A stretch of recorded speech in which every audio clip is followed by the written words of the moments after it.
So, have you ever looked at your husband or partner eating something and thought, seriously, you're eating that and you're still losing weight? Meanwhile, you're over here thinking, if I just look at a cinnamon roll, my jeans get tighter. Well, that might be a little bit of an exaggeration, but if you're over 40, there's a good chance you had some version of that thought. My metabolism isn't just what it used to be. And maybe you've decided you know why. It's my hormones. I hear that one all the time. And listen, hormones absolutely matter. We're going to talk about them today, but they aren't the whole story. And actually, that's really good news because your metabolism hasn't packed its bags and retired just because you turned 40. Your body isn't working against you, it simply has different needs. Scream it out and say you're worth it, though you feel you're not worth it. Welcome back to the Nourish with Regina podcast, where we talk about transforming your plate and transforming your life. I am so glad you are here, and if this is your first time joining me, welcome. I'm Regina. I'm a wife, a mom of 4 adult children, a certified nutrition coach, and I'm also a woman who's still walking through her own health journey right alongside you. I think that last part is especially important for today's conversation because I don't want you to think I'm sitting here as some health guru who has never looked at her own body and thought, what in the world is happening? I have. And I think I really began noticing it after I had my hysterectomy. So my body didn't seem to respond the way it had before. And for a long time, I interpreted that as there being something wrong with me. I thought maybe I wasn't trying hard enough. Maybe my hormones had ruined everything. Maybe this was just what happens when I get older. What I've learned since then is so much more hopeful, and I really want to share it with you. So today, we're going to talk about what actually happens to metabolism as we age, why muscle becomes so important, what hormones really have to do with it, and why I probably will never stop talking about protein. And what we can actually do to support our bodies as we move through our 40s, 50s, 60s, and beyond. Because aging doesn't have to mean we become feeble. Understanding what your body needs now can completely change the way you care for it. So let's get into it. You know, I think part of the reason my hysterectomy was so difficult for me emotionally was because of what had happened before it. I had spent years trying to lose weight. And when I say years, I mean years. I've pretty much struggled with my weight since high school. And I've done so many diets. I've worked with personal trainers. I've counted calories. I've worked out excessively. I've not worked out at all. I have started over on more Mondays than I could possibly count. I have done all the things. And then something finally worked. I lost about 60 pounds. I was so excited. I was proud of myself, of course, but more than anything, I was hopeful because I thought I finally figured this out. You know that feeling? When you've struggled on something so hard for so long, and then you suddenly think, oh my gosh, this is the answer. I know how to do this now. And that's how I felt. And then I had to have my hysterectomy. Recovery was long. Emotionally, it was a lot. My hormones shifted. My activity changed. My sleep wasn't the same. There was a lot happening inside my body all at once. Eventually, though, I got to the point where I thought, okay, I'm ready. I know what worked before, so I'll just do that again. And that's exactly what I did. I went back to the same eating plan. I went back to working out. I tried to recreate what had been successful before. Because why wouldn't I? I had figured it out, right? It had worked. Except this time it didn't. And that felt incredibly defeating because I wasn't looking at it through a lens that I have now. I wasn't thinking, well, my body's been through major surgery, my hormones have changed, I'm in a different season physiologically. I was thinking, what's wrong with me? I really beat myself up. I wondered if I had lost my discipline or if I had somehow ruined everything I previously worked for. You know, I remember having thoughts like maybe I'm just meant to be overweight. Maybe this is just how my body is. Or maybe because I had this hysterectomy, I'm never going to be able to lose weight again. And when you start telling yourself those things long enough, you begin believing them. So maybe your story isn't a hysterectomy. Maybe it's you hit perimenopause and suddenly thought, who exchanged my body for this one? Maybe you had a baby and things never quite went back to the way they were. Maybe, you know, you've been through an illness or an injury, or you've spent the last 5 years taking care of everybody except yourself. Whatever brought you here, I think a lot of us eventually reach this moment where we say, the things I used to do aren't working. And our immediate assumption is something must be wrong with me. But what I've come to understand is that expecting my body at this stage of life to respond exactly like it did years ago isn't really fair to my body. My body has changed. So maybe the question wasn't, how do I force this body to respond the way it used to? But maybe a better question is, what does this body need from me now?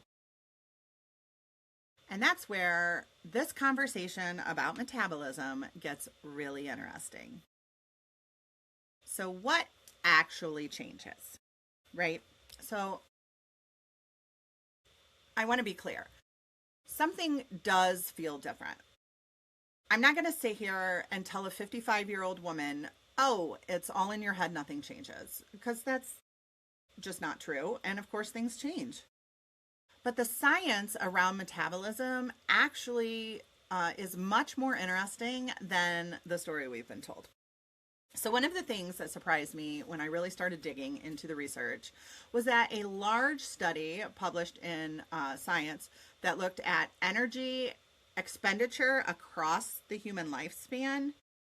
Get this. Researchers didn't find some metabolic cliff at 40. There wasn't this moment where your metabolism suddenly said, well, she's 40 now, pack it up, shut it down. In fact, what they accounted for, differences in body size and composition, energy expenditure, was remarkably stable through much of adulthood. Roughly from our 20s to into our 60s. So I remember reading that and thinking, wait, what? Because that wasn't the story I'd been telling myself at all. I'd been blaming my metabolism for everything. So if metabolism doesn't simply crash out at 40, why does 40 or 50 or whatever age sometimes feel so different? Well, here's where it gets a little more nuanced. Hormones are a part of it, especially for women. So during perimenopause and menopause, changes in estrogen can influence where we store our body fat. Insulin sensitivity, sleep, appetite, and even how well we maintain muscle. And if your sleep is being interrupted by hot flashes or you're exhausted and moving less during the day, those things actually start interacting with one another too. That's why I don't like saying it's all hormones. But I also don't like saying hormones don't matter. Neither one tells the whole story, and it's more like a conversation that's happening inside of our bodies. And in like many of my episodes before, you know, one of my goals for my clients is to get them to learn how to listen to their bodies and address what their bodies need. So Your hormones are talking to the muscle, and the muscle is affecting your blood sugar, and sleep is influencing your hunger, and stress is affecting your recovery. Our daily movement may gradually change without us even realizing it. And all of those things together can make us feel like our metabolism has completely changed, when what's actually happening is much more complex. So let's talk about muscle, because this is a big one. We naturally tend to lose muscle as we age, and it can actually even start happening as early as our 30s, especially if we're not giving our body a reason to keep it. That process can begin earlier than most people realize. And then it becomes more important as the decades go by. And this is where I want you to hear hope, not doom, because muscle is incredibly responsive. So your body's basically asking, hey, do we still need this? And resistance exercise gives it an answer. Yes, we do. Yes, we do. Don't get rid of it. So that's one reason I really encourage strength training, and it's so valuable as we age. Not because we're trying to become bodybuilders. We're giving our bodies a reason to hold on to this incredibly useful tissue. And then when we give it something to build with, which brings me to one of my favorite subjects is, you knew it was coming. It's protein, right? Protein's so important. And I know protein has all this hype around it now, and everything's, got protein in it, and you got protein bread and protein cereal and whatever. But protein is incredibly important, and good sources of protein are incredibly important too. So let's talk about why I keep talking about protein. So I know if you have listened to this show for any length of time, you're probably thinking, another episode about protein. I don't want you to walk away from this podcast simply thinking, I just need more protein. But I want you to understand why. Because when you understand what's actually happening inside of your body, nutrition starts to feel like, it starts to feel less like somebody handed you a bunch of rules, right? It's a way, when you learn about it, that you can partner with your body to give it what it needs. So what actually is protein? At its simplest, protein is made from smaller building blocks called amino acids. So let's think about this like building a house, right? You can have the best contractor in the world standing on an empty lot, but if nobody delivers lumber, he's not going to be able to build much. So your body's kind of like that. It's constantly repairing, replacing, maintaining, and rebuilding. And amino acids are part of that raw material list. It needs to do that. And here's where I think it gets really fascinating. When you eat an egg or a piece of salmon or some Greek yogurt, something high in protein, your body breaks the protein down during digestion. Those amino acids are absorbed. They enter what's sometimes called the amino acid pool, and then can be used wherever they're needed. So it's like a distribution center almost. So maybe your muscles need repair after yesterday's workout. Maybe your body needs to make enzymes. Maybe it's making antibodies or other proteins for your immune system. Maybe it's maintaining your skin or your connective tissue. Some amino acids are also precursors for neurotransmitters, so chemical messengers your nervous system uses, all from something you put on your plate. I mean, how amazing is that, right? This is why I sometimes wish we could stop looking at our food only through the lens of calories. Calories matter to an extent.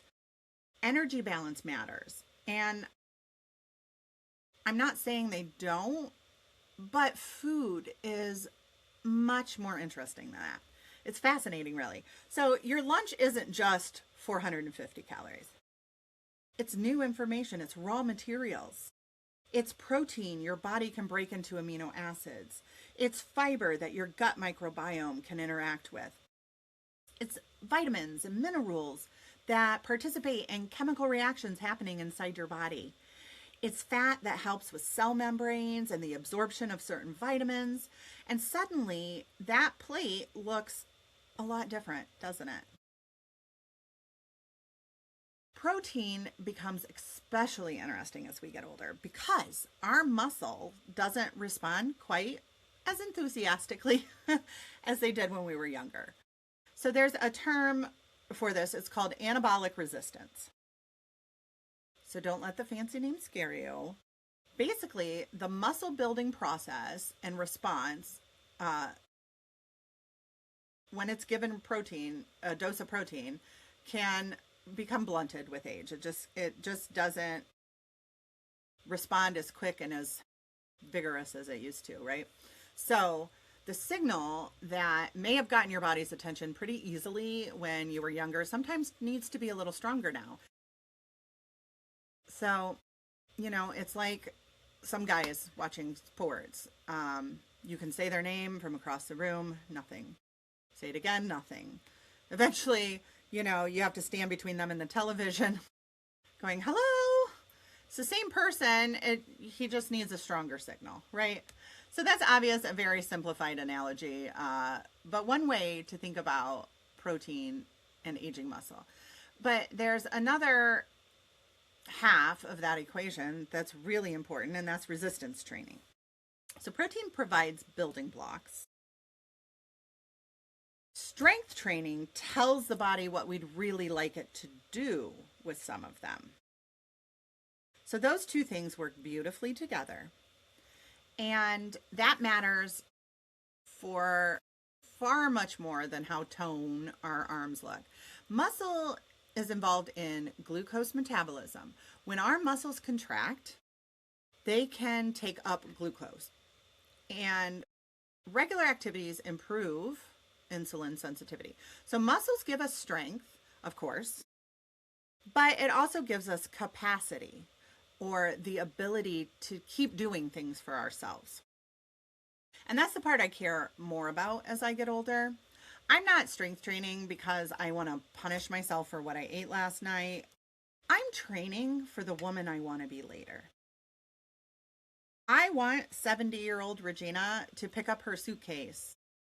I want her to travel with her husband. I want her to cook meals, big family meals.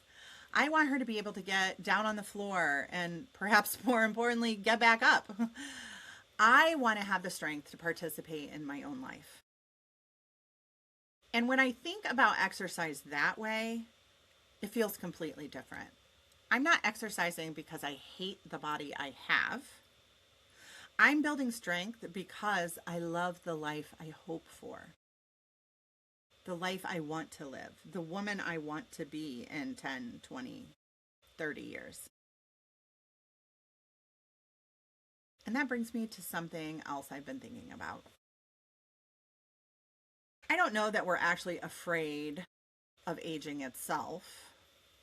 I think a lot of us are afraid of what we believe aging is going to take away from us. Our independence, our energy, our strength, our ability to travel or play or do the things we love.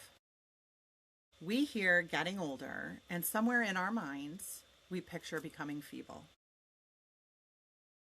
And I want to be careful here because aging is real. Our bodies do change. Some people are navigating chronic illness, disability, pain, or other circumstances that genuinely affect what their bodies can do. So this isn't me just saying, just lift weights and you'll never have a problem. It's not true, unfortunately. And it's not compassionate for me to say that. But I also don't want us to accept simply that decline in our ability and our health because we had another birthday, right? Aging doesn't mean feebleness always. Our bodies remain remarkably adaptable. So there are studies that showing that people well into older adulthood gaining strength and improving physical function through resistance training. And I love that. Because you know what that tells me? It's not too late for anybody. I don't care how old you are. Maybe you haven't exercised in 10 years. Maybe you've never lifted a weight in your whole life. Maybe you're listening at 55 thinking, well, I wish somebody had told me this when I was 35. Okay, but you're not 35.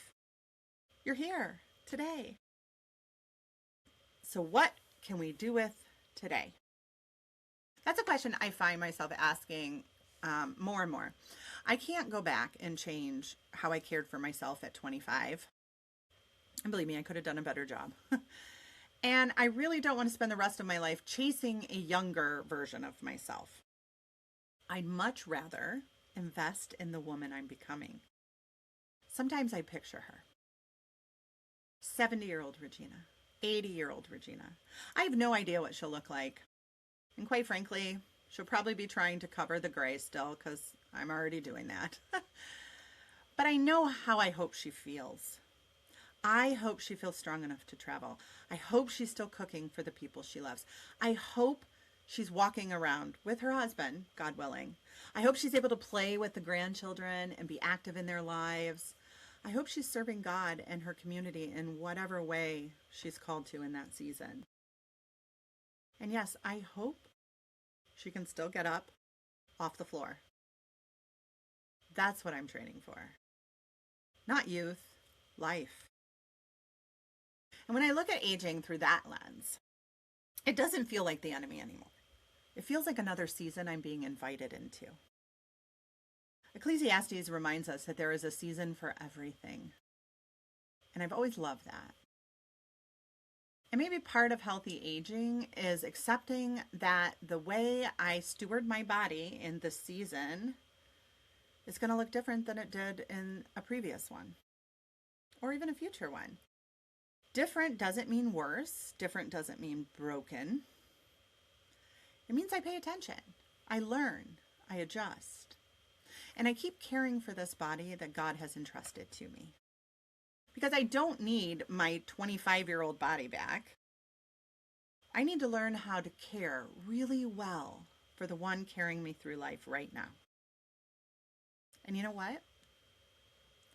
I think we've talked about the science of it this episode and previous episodes. Hopefully by now everybody understands protein and what it is. But if you're anything like me, you might be thinking, okay, Regina, this all sounds great, but what am I supposed to eat? So fair enough. Let's get to it. So now we've talked about all this. What does it actually look like on our plate? Because I don't want you to leave this conversation thinking you need some special over 40 diet. You don't.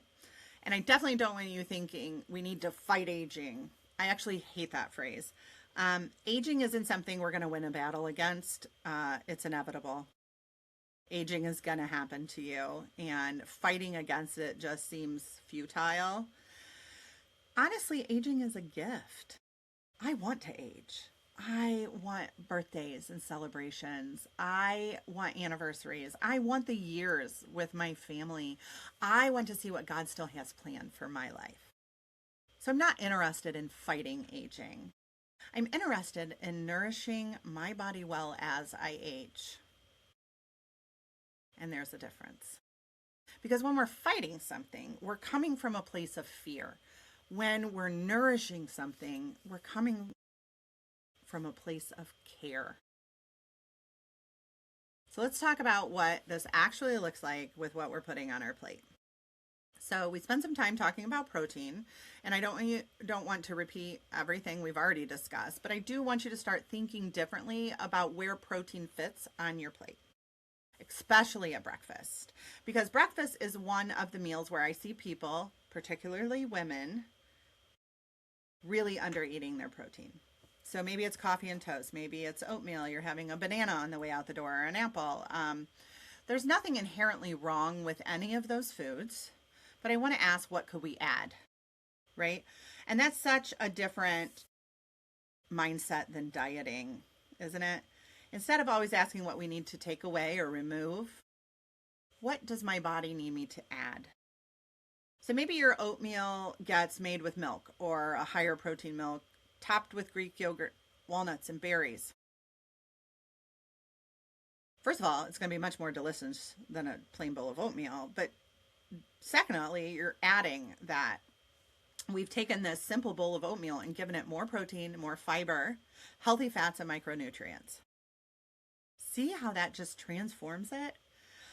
Maybe breakfast is eggs scrambled with spinach and peppers, some avocado on the side, and a piece of whole grain or gluten-free toast if you're gluten-free. Again, nothing's complicated. We're just simply giving the body more to work with. And when we're talking about protein, there's another nutrient I want sitting right beside it in this conversation, and that is fiber. Fiber becomes incredibly important, especially as we age. And here's something I think is fascinating. We don't actually digest fiber the same way we digest protein or carbohydrates. So when types of fiber make their way into our large intestine, where our gut microbes can ferment and they produce compounds called short-chain fatty acids. One of those short-chain fatty acids is called butyrate. And these little compounds are involved in supporting the health of our cell lining and our colon. And they interact with our metabolism and the immune system in ways researchers are continuing to study. So when I say eat your vegetables, I'm not just being a nutrition coach who wants everybody to eat broccoli. There's this whole ecosystem living inside of us that is 100% completely affected by what we eat. And foods like vegetables, berries, lentils, nuts, seeds, and whole grains give that ecosystem something to work with. That's amazing to me. Once again, science helps us understand the masterpiece. And then let's talk about all the beautiful colors. Blueberries, strawberries, dark leafy greens, purple cabbage, red peppers, tomatoes. I don't want you memorizing the names of every antioxidant or phytonutrient in your produce drawer. There's no need for that. I just want you to remember this. Color in your food usually means something is happening there. Those plant pigments often come with compounds that have antioxidant and anti-inflammatory properties. And as we age, then that's important because oxidative stress and chronic low-grade inflammation are involved in many of the processes associated with aging and chronic disease. So rather than worrying about the newest superfood someone's selling on Instagram or some powder or whatever, I just want you to eat a variety of plants. Let your grocery cart have some color. It should look like a rainbow. Your body knows what to do with those. And there's another food I want us eating often, or more often at least as we get older, and that's fish.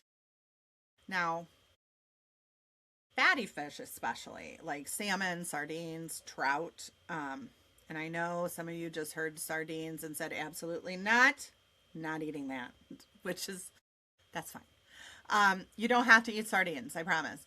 But omega-3 fatty acids, particularly EPA and DHA, are associated with cardiovascular health, and they're also important components of our cell membranes and nervous system. So salmon a couple times a week, beautiful. So now think about the meal we're creating. Maybe lunch is a piece of salmon over some mixed greens with blueberries and walnuts, cucumber, and some roasted vegetables with olive oil vinaigrette. Look what's happening on our plate. You've got protein supporting muscle, omega-3 fats, fiber feeding your gut, colorful plants bringing vitamins, minerals, and antioxidants, phytonutrients into it, healthy fats helping with satiation and absorption of fat-soluble nutrients. That's not a diet meal. That's a nourishing meal. And I love that. I love the idea of that. I love how it looks when I have a plate full of nourishing, beautiful, colorful food. Like, it makes me happy. And that's the mindset shift I want us to make. Because when we get scared about aging, we become really susceptible to extremes. Someone tells us to cut out all carbohydrates. Someone tells us fasting is the answer. Then there's supplements that's supposedly going to reverse our biological age. And suddenly taking care of ourselves has become another full-time job. I don't want that for you. I want you to understand how your body works. And I want you to understand it well enough that you can come back to simple things.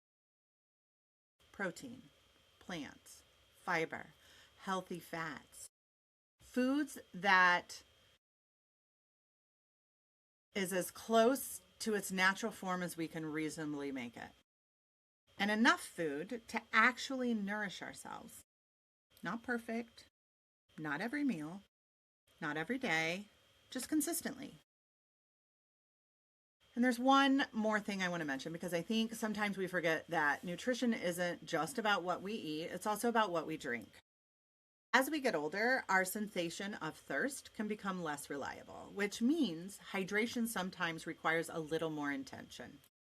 So water plays a huge role in digestion, circulation, temperature regulation, and countless processes happening inside the body. So if you are feeling sluggish or getting headaches a lot, you realize it's 3 o'clock and you've had 2 cups of coffee and approximately 4 sips of water, your metabolism might not be the first thing we need to blame. Get your water bottle out, fill it up, set it in front of you. You see mine's right here, right? It's a constant reminder we need to be drinking our water. See how beautifully uncomplicated this can be? We don't need to fight our age. We don't need to fear our food. And we don't need to spend the rest of our lives chasing whatever diet is trending this month. We can simply learn what our bodies need and nourish them accordingly. And maybe tomorrow morning, that begins with something as simple as eggs with vegetables and avocado. Maybe lunch is salmon salad. Maybe dinner is chicken breast, roasted vegetables, and a baked sweet potato. Nothing magical, nothing complex, nothing that's going to take hours and hours to prepare. You simply are giving your body protein to maintain and repair tissue, fiber and plants to support your gut and metabolic health, healthy fats, vitamins, minerals, and enough energy to actually live your life. And isn't that what we're really after? Not just adding years to our lives, but doing what we can to support the quality of those years. I don't want to spend the rest of my life trying to eat like 25-year-old Regina. One, her body processed food way better than this body does now, but all jokes aside, I want to learn how to nourish 50-year-old Regina, and someday 60-year-old Regina, and 70-year-old. And for whatever God calls her for next. That's healthy aging to me. Not fighting the years, but nourishing ourselves well enough to live them. So maybe you're listening right now thinking, okay, Regina, I get it. My metabolism isn't broken. I need muscle. I need protein. I need to nourish myself differently. I need to move. I need to sleep. And suddenly, we've turned healthy aging into another giant to-do list. And I don't want that, because I think that's where a lot of us get stuck on the list. We learn something new about our health and immediately decide we're going to change everything tomorrow.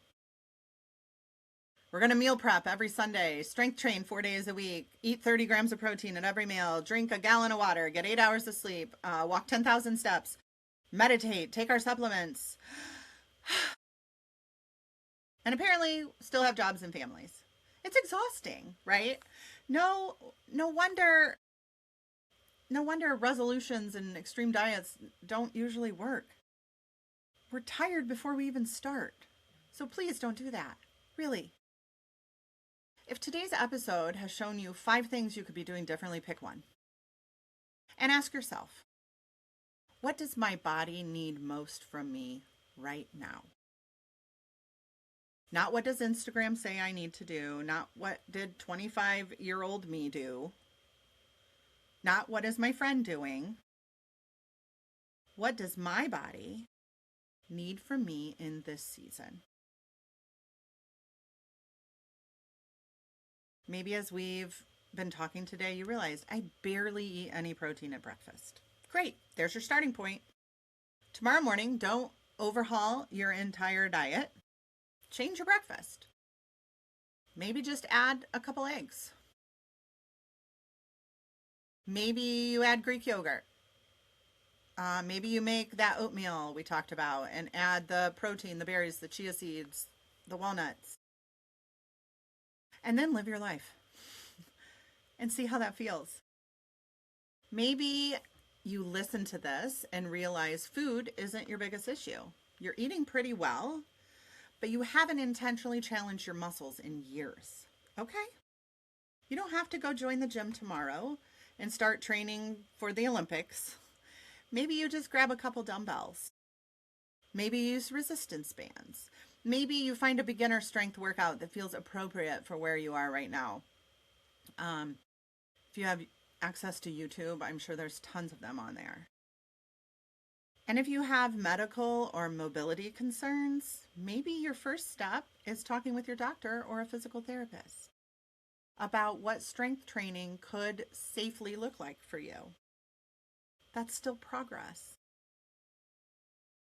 Or maybe you know exactly what your body's been asking for. Rest.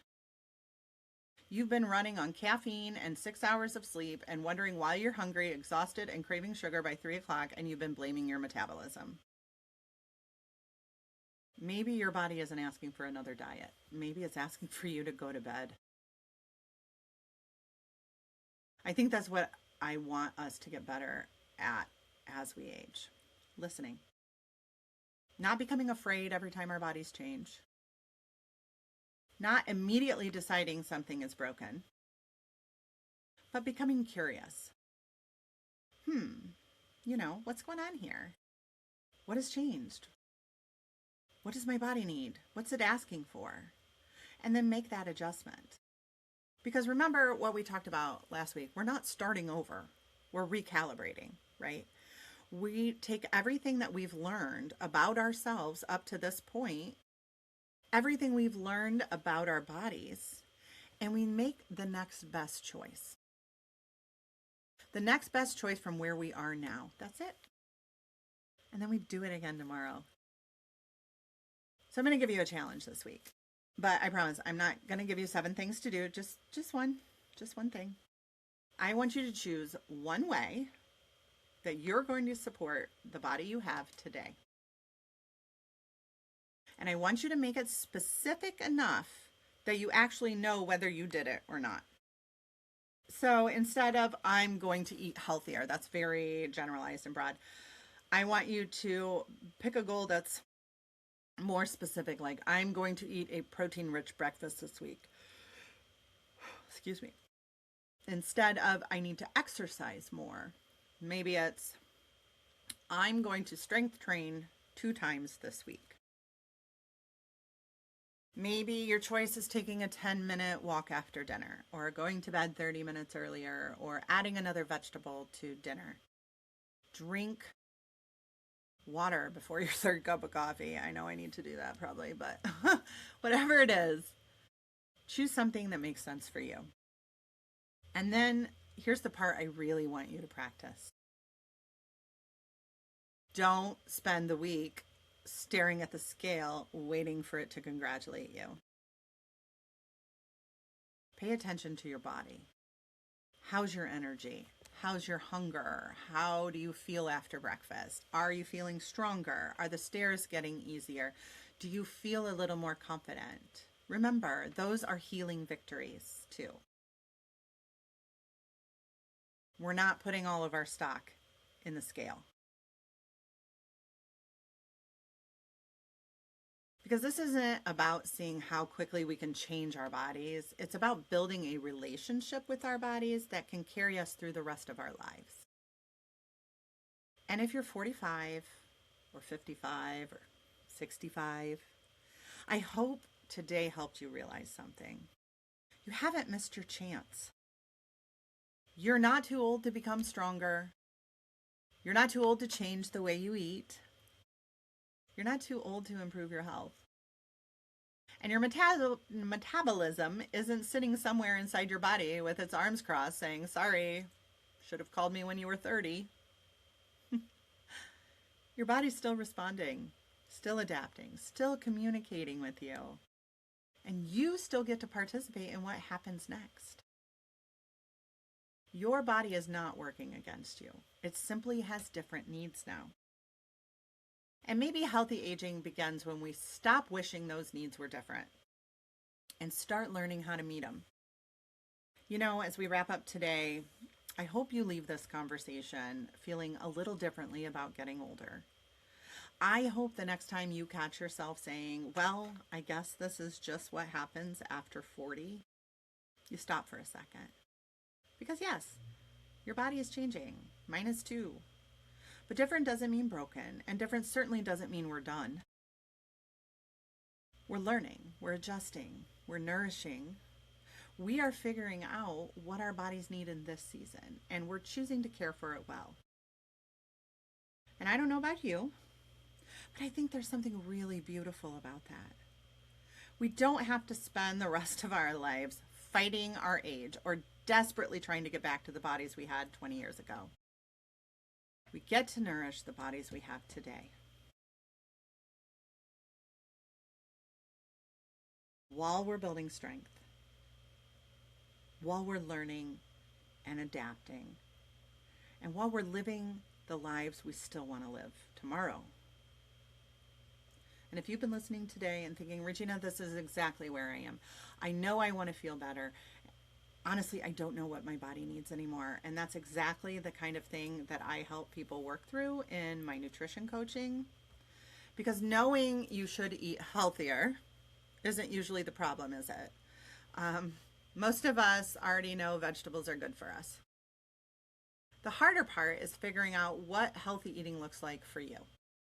Your body, your schedule, your health concern, your goals, your season of life. That's what we work on together.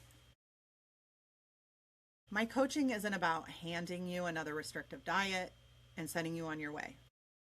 It's about helping you understand your body, build realistic habits, learn how to nourish yourself well, and eventually feel confident making those choices without needing someone to tell you what to eat for the rest of your life. So if you've been thinking about working with me, I'd love to talk to you. You can find all my coaching options at www.nourishwithregina.com. I offer different levels of support depending on where you are and what you need. So go take a look, see if it feels right for you. And if coaching isn't what you need right now, just come hang out with me during the week. You can find Nourish with Regina on Facebook and Instagram, where I'm sharing recipes, nutrition education, encouragement, and of course, probably talking about protein. If you haven't subscribed to the podcast yet, I'd love for you to do that too, whether you're watching on YouTube or listening on Spotify or Apple Podcasts. Subscribing is the easiest way to make sure our Tuesday conversations keep showing up for you. And if you know another woman who's been saying, my metabolism is broken, send her this episode. Maybe she needs to hear it today. So, speaking of other women, next Tuesday, speaking of other women, how about just speaking of women? Next Tuesday, we're continuing this conversation with an episode I'm really excited about: what healthy women do differently. And no, this isn't going to be a list of everything the perfect healthy woman does every morning before 6 a.m. because I don't know her either. We're going to be talking about mindset and everyday patterns I see in women who have built healthy lifestyles that actually last. Not perfection, not restriction, not obsessing over every bite of food.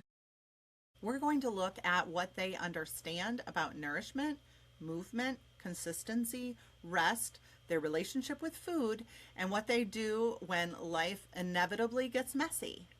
Because I think there's a big difference between doing healthy things and actually becoming someone who knows how to live a healthy life.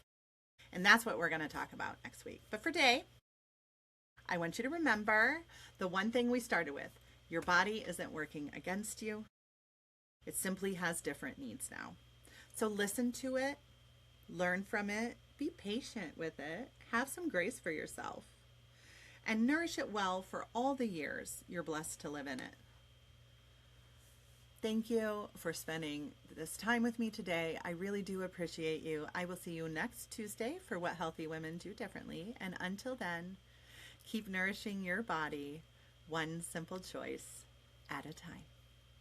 Bye.